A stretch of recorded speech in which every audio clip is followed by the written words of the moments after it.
এটি সবার পরিচিত জায়গা ভাংলাবাজার ব্রিজ, কোম্পানিগঞ্জ সোনাগাজী সংযোগ সেতু, সাহেবেরঘাট ব্রিজ। কোম্পানিগঞ্জ সোনাগাজী মানুষের চিত্ত বিনোদনের অনেক বড় একটা জায়গা এই ভাংলাবাজার ব্রিজ। কত স্মৃতি বিজড়িত মুহূর্ত রয়েছে বলে বোঝানো যাবে না। যখন মন খারাপ থাকতো, মাইন্ড রিফ্রেশমেন্টের জন্য আমরা এখানে ছুটে চলে আসতাম।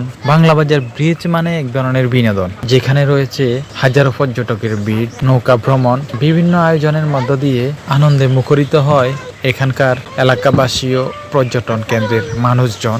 এখানে আসলে আপনার মন অতি সহজে ভালো হয়ে যাবে। অজস্র বাতাস, প্রকৃতির ভালোবাসা, ছায়ের আড্ডা, মনোরম পরিবেশ। দুপুরের পরে সন্ধ্যা নামার আগে প্রতিদিনই হাজার হাজার পর্যটকের ভিড় জমায়, যার কারণে ব্রিজটা দেখতে খুবই সুন্দর দেখা যায়। প্রতিদিনই শত শত পর্যটকের ভিড় নেমে আসে। ভাংলাবাজার ব্রিজ পর্যটকদের অনেক বেশি আকর্ষণ করেছে। এর অন্যতম কারণ হচ্ছে ছোট ফেনী নদীর কোল ঘেঁষে এর অবস্থান। ছেলেদের উচ্ছ্বাস, সাগরের বিস্তীর্ণ জলরাশি মিলে নয়া অবিরাম এক সৌন্দর্য ঘেরা সাহেবেরঘাট ব্রিজ। প্রতিদিনই বিভিন্ন এলাকা থেকে ঘুরতে আসেন সাহেবেরঘাট ব্রিজে হাজারো পর্যটক, যা দেখলে আপনার মন অটোমেটিকলি ভালো হয়ে যাবে। এ ছিল আমাদের সাহেবেরঘাট ব্রিজের বর্তমান অবস্থা। সবাই ভালো থাকবেন। All the best. আল্লাহ হাফেজ। আসসালামু আলাইকুম।